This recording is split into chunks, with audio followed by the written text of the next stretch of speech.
Cauterets, on est avant tout une petite ville, un petit village de montagne. On fait partie des destinations emblématiques des Pyrénées. C'est une ville qui compte 1200 habitants à l'année, mais qui peut aller jusqu'à pratiquement plus de 20 000 personnes en haute saison. Donc on fait partie des petites villes vraiment à forte capacité en hébergement, en diversité d'hébergement, parce qu'on a de tous les types d'hébergement possibles, qui vont de la chambre d'hôte à l'hôtel 3 étoiles, à l'hôtellerie de plein air ou voire même du refuge en montagne. Une destination qui est riche en activités. Notre credo, c'est une vie après le ski où ça bouge été, une destination qui bouge. L'animation, de par sa vie, qu'elle soit culturelle ou une vie touristique. Donc on le voit, on a différents commerces, on peut faire du épicerie, on a différentes boutiques. Plusieurs types de restauration également, donc on a en gros toutes les gammes de prix et types de restaurants possibles, et on est sur une ville et une destination qui bouge à l'année. On en parlait tout à l'heure au niveau du ski et des destinations. 2 sites emblématiques sont le Cirque du Lys, plutôt reconnu et connu l'hiver pour le ski et la glisse, et le Pont d'Espagne qui fonctionne à l'année également, sur du ski et sur l'activité nordique sur l'hiver, et qui est un des grands sites Midi-Pyrénées sur la saisonnalité d'été, qui fait partie des grosses destinations des Pyrénées, à côté de Gavarnie, et puis du Midi ou Lourdes. Et donc on a justement cette attractivité, ce poumon, ces activités qui font de Cauterets le camp de base idéal et la villégiature par excellence pour profiter de vacances dans les Pyrénées.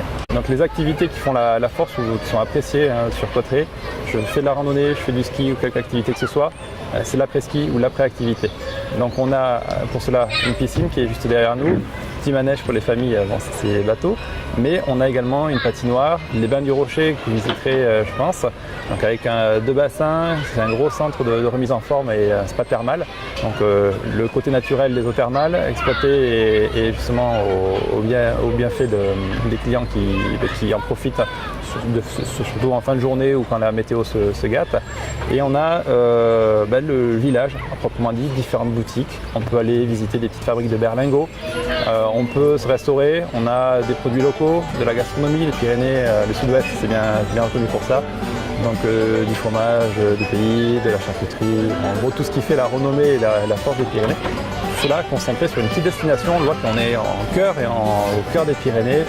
On est à la porte d'entrée du Parc national des Pyrénées et on fait partie du poumon de l'activité de la vallée.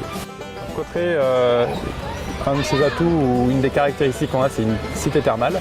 Elle est née avant tout de son activité thermale liée aux eaux, puisque les sources elles sont juste à proximité du village. Et donc elle se caractérise cette activité thermale avant tout par le bâti, puisqu'on a une architecture qui est classée et une architecture qui est très typée 19e, la belle époque. Donc on le voit ici, on a des résidences Angleterre, la résidence le Continental, qui étaient des palaces qui font preuve d'une grande hôtellerie. On a derrière nous le casino, qui faisait partie des bâtiments fastes de la destination Cauterets.